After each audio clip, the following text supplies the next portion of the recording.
Hello students, स्वागत है आप सभी का हमारे यूट्यूब चैनल ऑनलाइन क्लासेस में। आज हम पढ़ने वाले हैं नया टॉपिक पॉलिनोमियल यानी बहुपद। बहुपद हम बचपन से पढ़ते आ रहे हैं, 8th क्लास 9th क्लास और आज हम 10th लेवल का पढ़ने वाले हैं। 10th लेवल का पढ़ने से पहले हम कुछ बेसिक इंट्रोडक्शन के बारे में बात करेंगे। बहुपद का अगर हम डेली लाइफ में देखें तो बहुपद का हमारे डेली लाइफ में बहुत यूज है कि जो भी हम नॉर्मली ग्राफ पढ़ते हैं, जैसे हम बिजनेस एनालिसिस की बात करें तो प्रॉफिट और लॉस के बीच में जो ग्राफ बनता है, जीडीपी के बारे में हम जो पढ़ते हैं, जो भी ग्राफ बनता है वो भी एक तरीके से पॉलिनोमियल है। आप बात करें कि हम एक स्टेशन से दूसरे स्टेशन पे जो ट्रेवलिंग करते हैं, जो अपन समीकरण बनाते हैं डिस्टेंस और रेट के बीच में, प्राइस के बीच में, कॉस्ट के बीच में, वो भी एक तरीके से क्या है, पॉलिनोमियल है। बात करें अपन कि जो कंप्यूटर प्रोग्रामिंग है उसमें जो अपन सिस्टम में जो वैल्यू पुट कर रहे हैं वो भी एक तरीके से पॉलिनोमियल के रूप में कर रहे हैं। तो यानी पॉलिनोमियल बहुपद का कहीं ना कहीं आपकी लाइफ में यूज है। तो बात करते हैं बहुपद के बारे में, स्टार्ट करते हैं पहले बेसिक चीजें। तो बात करें अगर बहुपद की परिभाषा की, तो बहुपद की परिभाषा उसके शब्द में ही है, यानी उसके वर्ड में ही है कि बहुपद दो वर्ड से मिलकर बना है। एक है पॉली, दूसरा है नोमियल। पॉली का अगर हम बात करें मतलब की, तो पॉली का मतलब होता है मैनी, और मैनी का मतलब होता है हिंदी में आप लोग सब जानते हैं बहुत, यानी अधिक। और नोमियल का मीन्स मतलब होता है टर्म, और टर्म को हम जानते हैं हिंदी में पद। तो अगर हम इसकी बेसिक परिभाषा की बात करें, साधारण शब्दों में बात करें तो एक या एक से अधिक पदों का व्यंजक या समीकरण बहुपद कहलाता है। यानी जिसमें एक से ज्यादा पद हो, जिसमें बहुत सारे पद हो, वो क्या कहलाता है, बहुपद कहलाता है। बहु यानी बहुत सारे और पद यानी जिसमें पद हो। अब एक छोटा सा एग्जांपल अगर हम देखें तो 3x + 5, आपसे पूछे इसमें कितने पद हैं तो आप कहेंगे 2, 1 और 2। तो हम पदों का सेपरेशन कैसे पता लगाते हैं, प्लस और माइनस से। और अगर हम देखें तो 4x² - 5x + 9। तो यहां पे आपसे वो पूछे कि यहाँ पे कितने पद हैं, तो यहाँ पे 3 पद हैं, 1, 2 और 3। तो यहां हमने प्लस और माइनस से पदों का क्या किया, सेपरेशन किया, पदों को हमने अलग अलग किया। और अगर हम देखें तो 4x4 - 3x² + 6x + 7। तो यहां पे कितने पद हैं, 4, 1, 2, 3 और 4। तो यानी हम प्लस और माइनस से पदों का सेपरेशन कर सकते हैं, ये हमने पढ़ लिया है। अब पदों की अगर हम बहुपद की रियल भाषा की परिभाषा की बात करें तो ये रियल परिभाषा नहीं है, ये एक सही तरह से परिभाषा नहीं है। एक से हमने मीनिंग निकाला कि बहुपद क्या होता है, जिसमें बहुत सारे पद होते हैं, ठीक है। लेकिन बहुपद की अगर हमें रियल परिभाषा पढ़नी है तो उससे पहले हमें कुछ चीजों के बारे में जरूरी आना चाहिए कि पहला होता है चर। चर वे राशियां होती है जो परिवर्तित होती है, यानी जिन्हें चेंज कहते हैं, जिन्हें हम वेरिएबल बोलते हैं, जो चेंज होती रहे, जो फिक्स नहीं हो। और इन्हें हम normally x, y, z, a, b, c alphabet से रिप्रेजेंट करते हैं। फिर दूसरा आता है अचर। अचर वे राशियां होती हैं जो अपरिवर्तित होती है।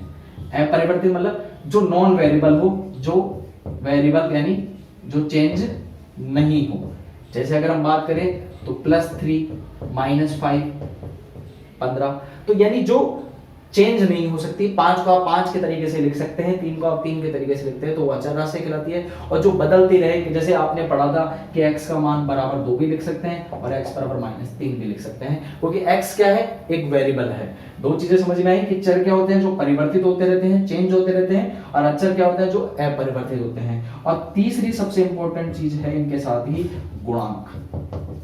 गुणांक क्या होते हैं कि जो मल्टीप्लाई में होते हैं, यानी जो हम वेरिएबल के साथ, जैसे आपने इसको 3 लिख दिया तो यहाँ पे जो 3 है वो क्या हो गया, गुणांक। गुणा में जो है परिभाषा में अगर हम तोड़े इसको तो इसका मतलब होता है गुणा प्लस अंक, यानी जो गुणा में अंक लिखे हुए हैं, जो मल्टीप्लाई में लिखे हुए हैं, प्रोडक्ट में लिखे हुए हैं। जैसे आपने लिखा 5x², तो यहाँ पे जो 5 है वो x² का क्या हो गया, गुणांक हो गया, मल्टीप्लाई में प्रोडक्ट यानी कोएफिशिएंट हो गया। तो ये चीज आपके पास क्लियर होगी कि चर क्या है, अचर क्या है और गुणांक क्या है। तो क्लियर होगा आप लोगों को ये सब चीजें। अब हम बात करें रियल परिभाषा की, रियल डेफिनेशन की।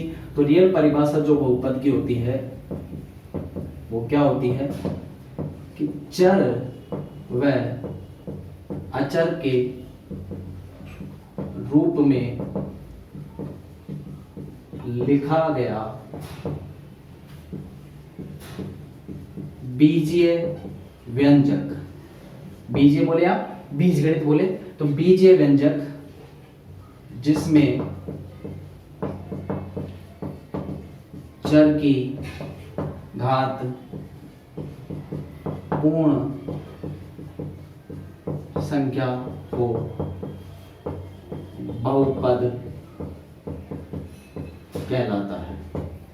यानी चर और अचर के रूप में कोई भी हम बीजगणित व्यंजक लिखे जिसमें चर की घात, वेरिएबल की घात पूर्ण संख्या हो। पूर्ण संख्या का मतलब हो गया होल नंबर, और आपको होल नंबर हम पढ़ चुके हैं वास्तविक संख्याओं में 0, 1, 2 जो 0 से स्टार्ट होती है। तो जैसे अगर हम बात करें एग्जांपल की, तो x² + 5x + 6। एक और एग्जांपल की बात करें √x + 6। एक और एग्जांपल की बात करें x + 1/x। एक और एग्जांपल की बात करें तो x की घात 3 - 3x² + 6x + 7। तो ये सारी की सारी क्या है, बीजगणित व्यंजक है। क्यों? क्योंकि हमने इसमें चर को भी यूज किया है और अचर को भी यूज किया है। तो ये सब क्या है, चारों की चारों 1, 2, 3, 4, ये चारों के चारों एग्जांपल क्या है, बीजगणित व्यंजक है। लेकिन बात करें कि इसमें से कितने बहुपद हैं, तो आप यहाँ देखेंगे यहाँ पे x की घात है 2, यहाँ पे x की घात है 1 और यहाँ पे अचर, तो ये क्या है, बहुपद। यहाँ पे अगर बात करें तो यहाँ पे x की अंडर को हम इसको ऐसे लिख सकते हैं बच्चों, x की घात 1/2 + 6। अंडर का मतलब 1/2 होता है। तो ये जो 1/2 घात आई ये क्या नहीं है, पूर्ण नहीं है, तो ये बहुपद नहीं है, ये बहुपद है। ठीक है। फिर यहाँ पे अगर हम इसको ऐसे लिख सकते हैं x की घात 1 + x की घात -1, ये ऊपर चल जाएगा। आप जानते हैं घातों को ऊपर नीचे ले जाने से घातों की चिन्ह चेंज होते हैं। तो x की घात, अब 1 तो पूर्ण संख्या होती है लेकिन -1 पूर्ण नहीं होती। वापस देख लो, अगर होल नंबर की बात करें तो होल नंबर होते हैं 0, 1, 2, 3, 0 से स्टार्ट होते हैं। तो ये x की घात -1 आ गई, तो ये क्या नहीं है, पूर्ण नहीं है, तो ये भी क्या नहीं है, बहुपद नहीं है। अब बात करें इसकी, तो यहाँ पे x की घात है 3, यहाँ पे x की घात है 2, यहाँ पे x की घात है 1 और यहाँ है अचर राशि, तो ये बहुपद है। तो आपको चारों एग्जांपलों से क्लियर हुआ होगा कि वे बीजगणित व्यंजक, ये चारों बीजगणित व्यंजक है, लेकिन वे बीजगणित व्यंजक जिनमें चर की घात क्या हो, पूर्ण हो, यानी कंप्लीट होल नंबर हो, 0, 1, 2, 3 ऐसे। तो यहाँ पे आपको दिख रहा है 2 है, यहाँ 1 है और यहाँ 0 है। यहाँ पे अंडर आया 1/2, तो ये क्या हो गया, बहुपद है। अगर आपको मैं एक क्वेश्चन पूछूं, आप इसको मुझे कमेंट करके बताना कि x की घात 1/3 + 5, तो आपसे कोई 5x + 6, तो आपसे कोई पूछे कि क्या ये बहुपद है, तो आप कहेंगे नहीं है। क्यों नहीं है? क्योंकि यहाँ पे x की घात कितनी है, 1/3, क्योंकि ये x की घात 1/3 क्या नहीं है, पूर्ण नहीं है, तो ये बहुपद नहीं है। ठीक है, तो क्लियर हुआ कि बहुपद क्या है और बहुपद क्या नहीं है। नेक्स्ट चीज हम पढ़ने वाले हैं इसमें, बहुपद का वर्गीकरण, यानी क्लासिफिकेशन ऑफ पॉलिनोमियल। यानी अगर हम बहुपद के वर्गीकरण की बात करें तो बहुपद का वर्गीकरण हम 2 टाइप के आधार पर करते हैं। फर्स्ट है पदों के आधार पर, यानी टर्म के आधार पर। दूसरा है घातों के आधार पर। तो ये 2 प्रकार से हम इसका क्लासिफिकेशन करते हैं। पदों के आधार पर बात करें तो पदों के, अगर हम छोटा सा एग्जांपल देखें कि पद है क्या, तो पद क्या है कि जिसमें हम प्लस माइनस से सेपरेट कर सकते हैं, जिसमें हम प्लस माइनस से सेपरेट कर सकते हैं। जैसे 3x² - 5x + 6, तो यहाँ पे आपके पास कितने पद हैं, 3 पद है, तो यहाँ पे हम प्लस माइनस से सेपरेट कर सकते हैं। इसमें अगर आप एग्जांपल देखें कि घात क्या है, तो 3x² - 5x + 6, ये हमने एक एग्जांपल लिया वही वाला। तो यहाँ पे अगर आप देखें तो यहाँ पे हमारे पास कितने पद थे, 3 पद, 1, 2, 3 सेपरेशन से। और बात करें यहाँ पे, तो यहाँ पे हमारे पास x की कितनी घात है, 2, यहाँ पे x की घात है 1 और यहाँ पे वेरिएबल है, तो नॉन वेरिएबल है, तो क्या हो गया, 0। तो यहाँ पे जो घात है चर की अधिकतम वो क्या कहलाती है, 2। तो इसमें अगर हम बात करें तो घात क्या है, चर की अधिकतम कोटि या घात के आधार पर हम वर्गीकरण करते हैं। पदों के आधार पर हम बात करें तो पहला है एक पदीय, जिसमें एक पद हो, जैसे 3x 5x स्क्वायर, तो ये सब में एक एक पद ही दिख रहे हैं। दूसरा अगर हम बात करें दूसरा प्रकार की, तो द्विपदीय जैसे 3x + 5, इसमें आपको दो पद दिख रहे हैं। एक और देखें तो 5x स्क्वायर माइनस 6, इसमें आपको दो पद दिख रहे हैं। और देखें तो 4y स्क्वायर प्लस 3y, तो इसमें आपको दो पद दिख रहे हैं। तो जिसमें पदों की संख्या दो होती है वो द्विपदीय कहलाता है। तीसरा है त्रिपदीय, जिसमें तीन हो, 3x square plus 5x plus 6, तो यहाँ पे आपको तीन पद दिख रहे हैं। और देखें तो 5x³ माइनस 6x प्लस 7, तो यहाँ पे भी आपको तीन पद दिख रहे हैं। तो जिसमें पदों की संख्या तीन होगी वो त्रिपदीय, जिसमें दो होगी वो द्विपदीय, जिसमें एक होगी वो एक पदीय। तो ये तो आपका पदों के आधार पर वर्गीकरण हुआ। घातों के आधार पर हम पहला देखें तो पहला आता है रेखिक, जिसे हम रेखिक समीकरण बोलते हैं। रेखिक समीकरण क्या होती है, जिसमें घात क्या हो बच्चों, एक हो। जैसे इसका एग्जांपल देखें तो 3x + 5 और 5x - 7। क्यों? क्योंकि यहाँ पे चर की कितनी घात है अधिकतम, एक। यहाँ पे भी कितनी है, एक। तो जिस समीकरण में चर की घात अधिकतम एक होती है वो क्या कहलाता है, रेखिक समीकरण। रेखिक समीकरण को हम और डिटेल में पढ़ेंगे आगे। फिर आता है द्विघात समीकरण, 3x square minus 5x plus 6। वह समीकरण जिसमें घात क्या हो, दो हो, वो क्या कहलाता है, द्विघात समीकरण कहलाता है। और फिर आता है त्रिघात समीकरण। त्रिघात समीकरण क्या होता है, जिसमें घात का मान क्या हो, 3 हो। जैसे 3x³ माइनस 5x प्लस 6। तो यहाँ पे आपको दिखेगा इस एग्जांपल में कि चर की अधिकतम घात क्या है, 3, तो ये त्रिघात समीकरण है। और एग्जांपल देखो तो 5x³ minus 6x square plus 7x plus 4। तो यहाँ पे भी इस पूरे एग्जांपल में चर की अधिकतम घात क्या दिख रही है, 3। तो जिस समीकरण में चर की घात 3 होगी वो त्रिघात समीकरण, 3 घात का। जिसमें दो घात होगी वो द्विघात का। द्विघात को हम इसी चैप्टर में डिटेल से पढ़ेंगे। और फिर जिसमें एक घात होगी वो रेखिक समीकरण, जो अगला चैप्टर है। तो ये चीज आपके पास क्लियर हुई कि बहुपद का वर्गीकरण कैसे होता है। नेक्स्ट पॉइंट है शून्यक। शून्यक क्या होते हैं, जीरोज, जिन्हें हम हल भी बोलते हैं, जिन्हें हम मूल भी बोलते हैं। कि इसकी अगर हम परिभाषा बात करें तो चर का वह मान जो समीकरण को या बहुपद को, चर का वह मान जो समीकरण को या बहुपद को। नेक्स्ट पॉइंट है शून्यक। शून्यक का मतलब होता है जीरोस। जीरोस की बात करें या मूल की बात करें या फिर इसको हम हल भी बोल सकते हैं। इसकी परिभाषा है कि चर का वह मान जो बहुपद को संतुष्ट करे, अर्थात px बराबर क्या हो जाए, 0 हो जाए, शून्यक कहलाता है। या अथा यानी हम इसको कह सकते हैं, यदि बहुपद px है, यदि बहुपद px है और x बराबर a रखने पर, जैसे आप x की जगह a रखेंगे और क्या आ जाए, 0 आ जाए, तो x बराबर a शून्यक होता है।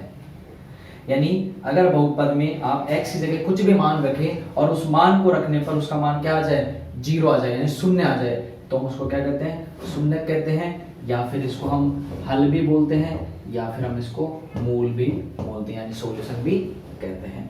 जैसे अगर हम एक छोटा सा एग्जांपल देखें कि मान लो कि एक बहुपद है 3x + 3 या फिर x + 3। आप जैसे x बराबर -3 रखते हैं, तो x बराबर -3 रखते ही -3 + 3, तो -3 से -3, जोर से बोलो, वो काटे। तो जैसे ही काटेंगे क्या आएगा, 0।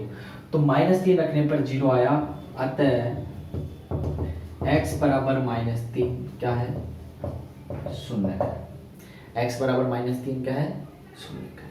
क्लियर हुआ। दूसरी चीज और हम इसको अच्छी तरह समझे तो नोट डाल के चीजें आपको याद रखनी है। एक चर की घात या फिर हम बोले कि चर की अधिकतम घात के बराबर ही शून्यकों की संख्या होती है।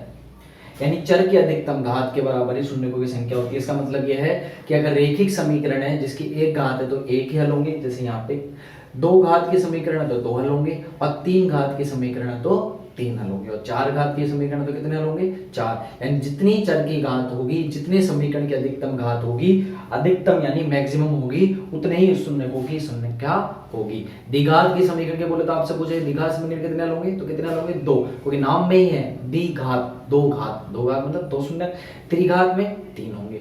तो ये चीज क्लियर हुई आप लोगों को कि शून्य क्या है और शून्य कैसे डिफाइन होता है। द्विघात समीकरण, अब हम द्विघात समीकरण पढ़ रहे हैं तो द्विघात समीकरण बताई थी आपको कि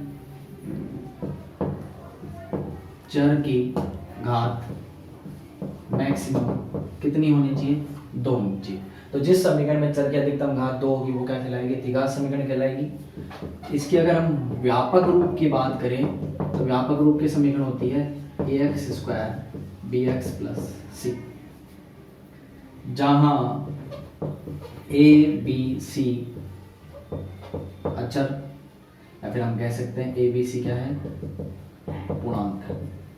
a b c क्या है, पूर्णांक है, ठीक है। या फिर a b c अपन पूर्णांक बोल सकते हैं, वास्तविक संख्या बोल सकते हैं। तो अब आपसे वो बोलेगा इसमें कितने पद हैं, तो 1 2 3 पद हैं। a b c क्या कहलाएंगे, गुणांक, ठीक है। x का गुणांक कहलाएगा a, x का गुणांक कहलाएगा b और c क्या कहलाएगा, अचर पद। यहाँ तक चीज क्लियर हुई। अगर इसके दो समीकरण हैं तो जो उसके मूल होंगे या जो इसके शून्यक होंगे वो भी कितने होंगे, दो। कभी मैंने आपको बताया था कि जितनी घात होती है उतनी शून्यक होते हैं, तो उसके शून्यकों की संख्या कितनी होगी, दो। और वो मान लिया हमारे पास है अल्फा और बीटा। क्या है, अल्फा और बीटा। तो अगर शून्यक है तो अगर हम इससे गुणनखंड लिखें, अगर हम इससे गुणनखंड लिखें तो इससे गुणनखंड कैसे लिखे जाएंगे, x minus alpha x minus beta. इसको आप एक बार दोबारा देखें क्योंकि काम की चीज है कि देखो अगर x माइनस अल्फा अगर हमने लिया तो जैसे आप इसको x माइनस अल्फा को जीरो करोगे तो आप देखेंगे क्या आएगा, x बराबर अल्फा। तो आपने देखा कि जो चिन्ह यहाँ है उसका उल्टा लिखा है, यहाँ प्लस का है तो यहाँ क्या है, माइनस का। यहाँ बीटा प्लस का है तो क्या है, माइनस का। जैसे आपको मैं एक छोटा सा एग्जांपल यहाँ देना चाहूंगा बच्चों कि आपको बोला जाए कि शून्य -2 और 1 है, तो अगर आप गुणनखंड लिखेंगे तो क्या लिखेंगे, x + 2। क्यों, माइनस का अपोजिट, माइनस का उल्टा प्लस, और इसका शून्य गुणनखंड लिखेंगे तो क्या लिखेंगे, x - 1। तो आपको देखना है कि जो शून्य के अंदर लिखे हुए हैं उनका उल्टा करके चिन्ह लिखा जाता है, क्योंकि पक्षांतर करने पर वो आता है। जैसे यहाँ पे x माइनस अल्फा का करा तो क्या है, प्लस, और ऐसे बीटा का करेंगे तो क्या आएगा, प्लस। तो ये चीज क्लियर हुई। अब हम बात करते हैं आगे। तो x minus alpha x minus beta गुणनखंड हो गए। अब ax² bx + c बराबर k x माइनस अल्फा और x माइनस बीटा। k क्या है, अचर राशि। अब जैसे आप इसको गुणा करेंगे इन दोनों को तो ये आएगा x² minus alpha plus beta x plus alpha beta. ये आंसर आएगा। दो व्यंजक गुणा करना हमने 9th में सीखा है। अब जब आप इसकी कंपैरिजन करते हैं, दोनों तरफ तुलना करते हैं, यानी जब आप यहाँ पे तुलना करते हैं तो तुलना करेंगे तो देखो क्या होगा, k a के बराबर हो गया, ठीक है। या फिर आप इसको अच्छी तरह और लिख लेते हैं, kx² minus k alpha plus beta x plus k alpha beta. अब तुलना करते हैं तो यहाँ पे x² का गुणांक a है तो a बराबर हो गया k, b बराबर हो गया माइनस का alpha plus beta into k, और c बराबर हो गया k अल्फा बीटा। तो ये हमने तुलना करी, x का गुणांक के x² से, x के गुणांक के b से, और सी का अचर पद से। तो ये तुलना करने से यहाँ तक हमारे पास आ गया। तो यहाँ तक चीज क्लियर हुई। तो यहाँ से हमने ए बी और सी की तुलना कर ली दोनों तरफ। अब तुलना करने के बाद अगर हम देखें तो अल्फा प्लस बीटा का मान देखता हूं मैं, तो अल्फा प्लस बीटा बराबर, तो अल्फा प्लस बीटा बराबर हो गया माइनस का बी, और के की जगह मैं ए रखूंगा तो ये हो गया माइनस का बी बटा ए, माइनस का बी बटा ए। आप दोबारा देखिए अगर चीजें क्लियर नहीं है, देखो अल्फा प्लस बीटा है, के की जगह मैं ए रख सकता हूं, तो यहाँ जैसे मैं ए रखूंगा तो यहाँ ए आ जाएगा, और इस माइनस ए को मैं डिवाइड में करता हूं तो बी बटा। तो यहाँ से हम एक चीज निकली, और दूसरा यहाँ से देखें तो अल्फा बीटा बराबर सी है, और के की जगह हम क्या रख देंगे ए, तो के बटा के नीचे पहुंच जाएगा, तो सी बटा ए। ये दो आपके पास रिजल्ट आ गए। तो यहां तक चीज क्लियर हुई। अब अगर हम आगे देखें, समझें चीजों को, तो इससे मेरे पास दो संबंध आए। पहला आया शून्यकों का योग, यानी अल्फा प्लस बीटा बराबर माइनस बी बटा ए। अब माइनस को माइनस, बी क्या था x का गुणांक, और a क्या था x स्क्वायर का गुणांक। एक संबंध दिया है पहला। दूसरा संबंध आया शून्यकों का गुणनफल, यानी अल्फा इंटू बीटा बराबर सी बटा ए। यहां से दिख रहा होगा अल्फा प्लस बीटा यानी शून्यकों का योग, क्योंकि हमने अल्फा और बीटा शून्य माने हैं। अल्फा इंटू बीटा यानी शून्य को गुणनफल सी बटा ए। अब सी क्या था अचर पद। अचर पद क्या होता है जिसके साथ वेरिएबल नहीं होता, और ए क्या है वही एक्स स्क्वायर का गुणांक। तो अगर हम चीजों को ढंग से देखें तो हमारे पास यहाँ पे दो संबंध आए हैं जो हमें याद रखने हैं। पहला है शून्यकों का योग का गुणांक के साथ कैसे संबंध है, और शून्य को गुणनफल का क्या संबंध है। तो हम बात करें अगर ये दोनों की, तो ये दोनों क्या बताते हैं, शून्य को व गुणांकों के मध्य संबंध। इसका यूज कहां करना है, जांच में। फिर हम इसको लिख सकते हैं, इसका उपयोग कहां आएगा, शून्यकों की जांच करने में।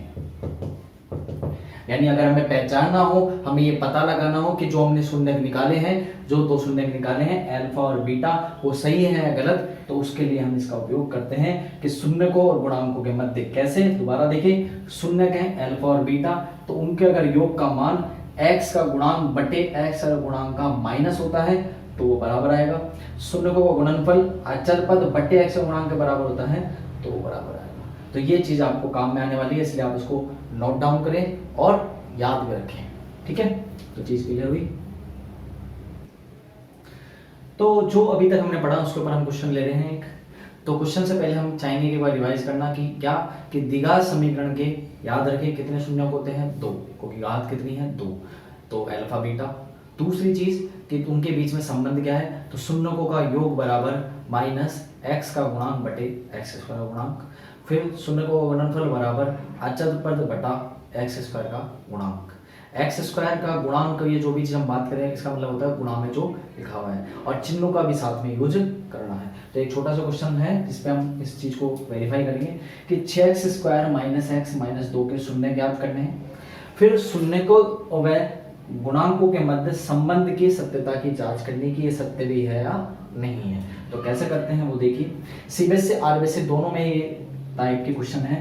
तो सबसे पहले आपने बहुपद लिख लिया 6x square minus x minus 2, आप इसको fx लिख सकते हैं, लिख लिया। अब हल किससे कर रहे हैं, अभी हम गुणनखंड विधि से, फैक्टराइजेशन मेथड, गुणनखंड विधि से। गुणनखंड विधि से हल करने से पहले आप लोगों को एक चीज ये पता होनी चाहिए कि हमने गुणनखंड विधि 8वीं 9वीं दोनों क्लासों में पढ़ी है। तो कैसे करते हैं वापस समझिए कि बीच वाले पद का जो मान है, आपको दिख रहा है यहाँ पे 3 पद हैं, 1 2 3। हम अलग अलग टाइप के सवाल करेंगे। तो बीच वाले पद के ऐसे टुकड़े करने हैं कि पहले और तीसरे के इसको अगर हम फर्स्ट नाम दें, इसको सेकंड टर्म नाम दें, इसको थर्ड नाम दें, तो सेकंड वाले के ऐसे टुकड़े करने हैं कि फर्स्ट और थर्ड के गुणनफल के बराबर हो, और जब हल करें तो वापस से हो जाए। तो अगर हम देखें तो फर्स्ट और थर्ड को गुणा करते हैं तो आता है यहाँ, ये काम जो भी है आपको रफ कॉपी में करना है, ये आपका रफ नोटबुक। तो रफ नोटबुक में देखें तो फर्स्ट और थर्ड को मल्टीप्लाई करते हैं तो 6 इंटू -2 बराबर -12।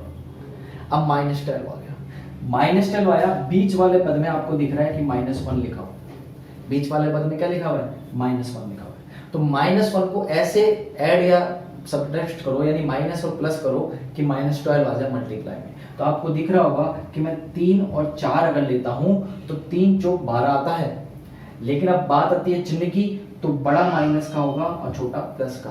तो 3 में से 4 गया तो -1, और 3 इंटू 4 करेंगे तो -12। तो चीज क्लियर हुई। तो वापिस समझे कि पहला वाले पद का तीसरे वाले पद से गुणा करेंगे, और जो गुणनफल आएगा उसको हिसाब से आप बीच वाले पद को तोड़ें, और ऐसे तोड़े यानी उसको ऐसे गुणनखंड करें कि उन दोनों का योग तो वही आए और गुणा करने पर वो आ जाए। तो मैं लिखता हूं 6x², x की जगह हम लिख देंगे प्लस का 3x माइनस का 4x माइनस का 12। फिर एक बार आप वेरीफाई दोबारा कर लें, 3 इंटू -4 करेंगे तो माइनस का 12 आएगा, सॉरी, और 3 में से -4x गए तो माइनस का x भी आ जाएगा। तो ये चीज क्लियर हुई। तो ये काम जो आपने किया है ये आप रफ कॉपी में करेंगे, और आप प्रैक्टिस करेंगे तो आपको आ जाएगा। हम बहुत सारे इसके ऊपर एग्जांपल्स करने वाले हैं। अब दूसरी स्टेप क्या करेंगे कि पहले और 2 पद जो आए, हमने 3 पदों की जगह कितने बना लिए, 4। तो आप पहले 2 में कॉमन लेंगे तो आपको दिखेगा 3x कॉमन आया, 2x प्लस 1। फिर इन दोनों में कॉमन लेंगे तो 2 कॉमन आया, 2x प्लस 1। चेक करने का तरीका कि दोनों ब्रैकेट में सेम वैल्यू आएगी, तो सेम आ रही है, एज इट इज आ रही है। दूसरा मल्टीप्लाई करके चेक करें, 3 इंटू 2 6x², और 3 को 1 से करेंगे 3x, 2 इंटू 2 4x, और 2 को 1 से करेंगे -2। चीज हो रहा है। अब जो सेम है उसको आप एक बार लिख लें, इन दोनों में सेम है इसको एक बार लिख लिया, और जो बचा रिमेनिंग उसको एक साथ लिख दिया। अब बात करते हैं शून्यकों के लिए, और शून्यकों की परिभाषा क्या कहती है कि फलन का मान क्या हो जाना चाहिए, बहुपद का मान 0 होना चाहिए। तो जैसे आप इसको 0 करेंगे तो x बराबर आएगा -1/2। कैसे सर, दोबारा समझिए, 2x प्लस 0 तो 2x बराबर -1, और x बराबर -1/2। इसमें 3x - 2 बराबर 0, तो 3x बराबर 2, x बराबर 2/3। तो यहां से आपके पास 2 फैक्टर हो गए, तो एक मान गिरा और एक मान गिरा। तो एक शून्यक हो गया, इसको हम अल्फा नाम दे देते हैं, दूसरे शून्यक को हम बीटा नाम दे देते हैं। तो 2 शून्यक हो गए अल्फा बीटा। अब तो शून्यक समझ में आया। वापस देखें कि आप बीच वाले पद के ऐसे टुकड़े करें कि पहले और तीसरे के गुणनफल के बराबर हो, इसे हम गुणनखंड विधि कहते हैं, जो हम फैक्टराइजेशन मेथड जो हम 8वीं 9वीं में पढ़ के आए हैं। फिर चेक करने का मेथड ये है कि जो ब्रैकेट है वो दोनों में सेम होनी चाहिए, और आप उसको मल्टीप्लाई करके यानी गुणा करके चेक करेंगे दोबारा वो चीज आ रही है या नहीं आ रही है। फिर आ गया, फिर पक्षांतर आपके समझ में आया ही होगा। अब आती है हमारे पास संबंध की सत्यता की जांच। तो देखो, सबसे पहले बात करते हैं शून्यकों के योग की। शून्यकों का योग, शून्यकों का योग होता है -x का गुणांक बटे x² का गुणांक। अब शून्यकों का योग अल्फा प्लस बीटा बराबर माइनस का b/a।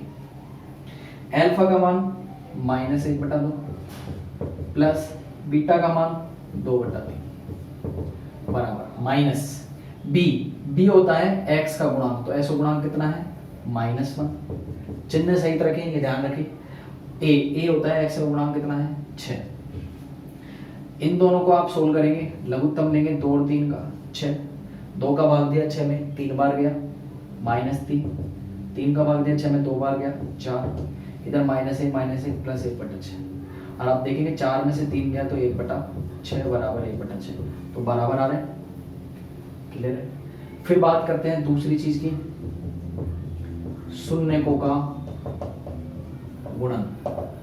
वो होता है अचर पद बटे x² का गुणांक, यानी अल्फा इंटू बीटा बराबर c/a। Alpha into beta, alpha का मान -1/2, बीटा का मान 2/3। ठीक है। सी यानी अचर पद। तो अचर पद होता है जिसके साथ x नहीं हो, तो क्या दिख रहा है -2।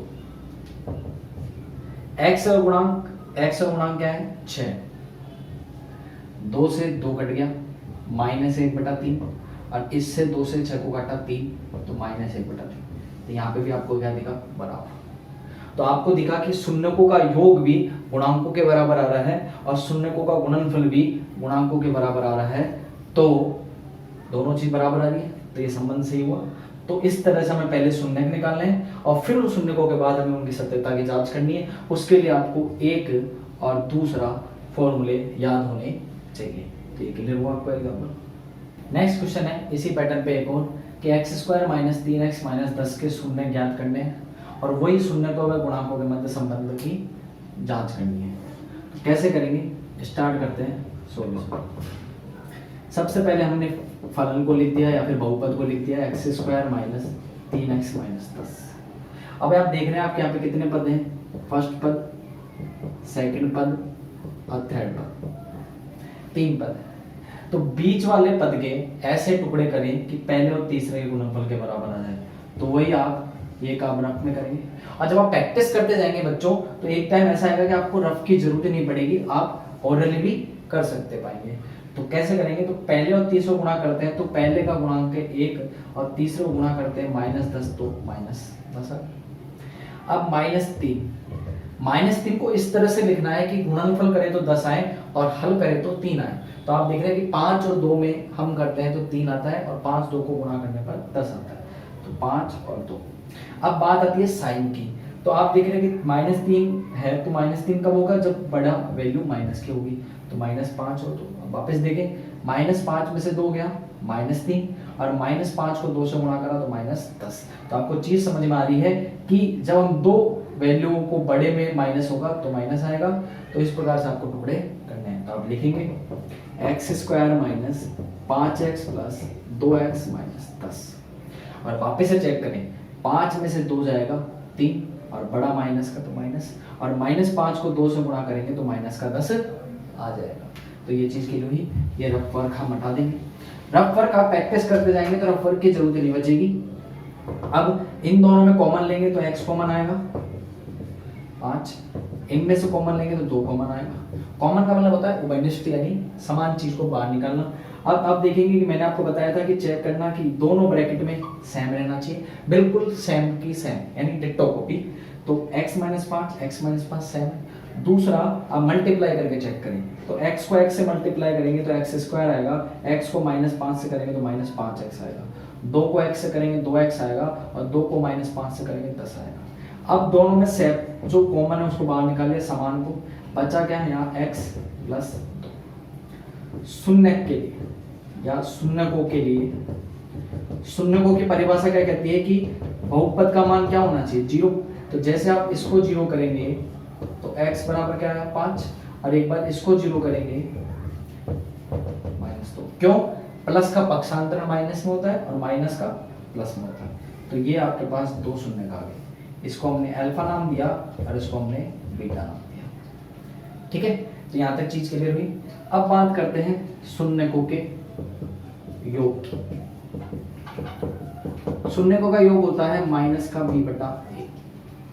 ठीक है, इसको हम बोलते हैं अल्फा प्लस बीटा। तो अल्फा का मान 5 प्लस बीटा का मान -2 माइनस b होता है x का गुणांक, तो कितना है -3, और a यानी x का गुणांक यानी 1। जब गुणांक नहीं हो तो आप 1 माने और पद ही नहीं हो तो 0 माने। 5 में से 2 गया 3, माइनस इंटू माइनस +3, तो 3 और 3 क्या हो गए बराबर। दूसरी बात करें शून्यकों का गुणन, वो होता है c/a।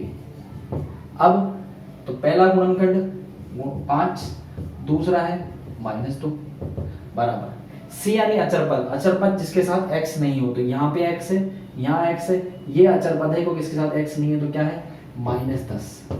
a यानी x का गुणांक, तो x का गुणा में कुछ नहीं दिख रहा तो क्या समझेंगे 1, क्योंकि 1 छुपा रहता है। जैसे आपको बोले 5 के गुणा में क्या है, तो 5 × 1, क्योंकि 5 के अंदर 1 छुपा हुआ है।